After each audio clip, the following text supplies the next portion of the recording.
这台票一直起，干那拜二到拜三就起超过3角，若今仔一早半嘛起到29.1块。不过台票起价会冲击出口，有机械业者就预估今年可能会了上1000万，甚至有业者是惊成本暂时唔接单。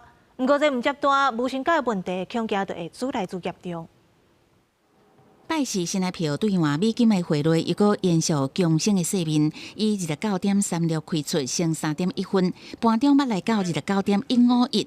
只是这届起遮济，已经互一寡做出口的机械业获利受到影响。随便都损失个几千万台币吧。其实现在国内已经有少量的传统产业跟中小企业，有部分开始在休无薪假。这个产业就是哀鸿遍野的状况啊。也许他认为是整个产业有进口跟出口的互相抵消。可是我还是要讲啊，对我们这个产业已经就是伤害这么大了。有业者反映，做机械业将近40年，演过唔拄过，亲像这阵啊，这届台票升遮济，互因袂付避险。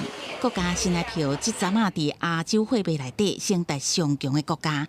啊，毋过看竞争国家，像讲日本是落价势面，但是中国又搁拍俗价伫促销，互出口业者内外受害。观察这阵啊，台票兑换美金的表现，顶礼拜五收伫19.529块，拜一落价了后，拜二甲拜三随个反弹回升，2天内台票强升3.43角。接下来看起来台币升值趋势还没结束，所以该避险的还是要避险。那你比较难期待，都要靠央行去把汇率调节回来。当订单跟出口减缓，可能会带来这个无薪假，那就会冲击就业跟所得哈。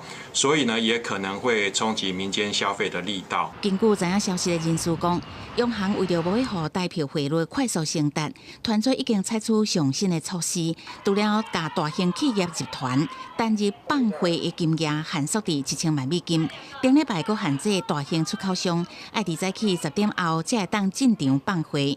不过，这届这个讲法也无得到央行的证实。公司新闻采访报道。